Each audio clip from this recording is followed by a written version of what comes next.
तुम्ही कधी विचार केलाय का एखाद्या कंपनीचा शेअर एवढा महाग का असतो? खरं तर कंपनी एका शेअरवर किती कमवते हेच ठरवते शेअरची व्हॅल्यू, आणि यालाच म्हणतात ईपीएस म्हणजे अर्निंग पर शेअर.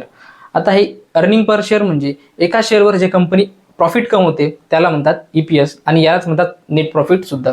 तर आता हे कसा काढायचं तर सोपा फॉर्म्युला आहे. Earning available for equity share holder divide by number of share जेव्हा आपण करतो तेव्हा आपल्याला भेटते ईपीएस म्हणजे नेट प्रॉफिट. तर आता हे earning available for equity share holder म्हणजे काय? हा नेट प्रॉफिट आहे ईबीआयटी मधून interest, tax, preference dividend minus केल्यावर जे इक्विटी शेअर होल्डरसाठी जे प्रॉफिट वाचतो त्याला म्हणतात earning available for equity share holder. तर आता जेव्हा हे आपण काढतो तेव्हा आपल्याला समजतं की एका शेअर मागे आपण किती कमवले. फॉर एक्झाम्पल, आपल्या कंपनीचा earning available for equity share holder 1 crore रुपये आहे, म्हणजे नेट प्रॉफिट 1 करोड रुपये आहे, आणि आपल्याकडे शेअर, आपल्या कंपनीमध्ये शेअर 1 लाख आहे. तर जेव्हा आपण 1 करोड डिवाइड बाय 1 लाख कराल तेव्हा आपल्याला 100 रुपये ईपीएस भेटेल, म्हणजे एका शेअर मागे आपण 100 रुपये कमवतो. तर हे ईपीएस तुम्हाला आधी माहित होतं का? हे कमेंट सेक्शनमध्ये नक्की कळवा. आणि असंच कॉमर्सचं नॉलेज मिळवण्यासाठी मला फॉलो करा आणि शिकत राहा कॉमर्सचं स्मार्ट नॉलेज.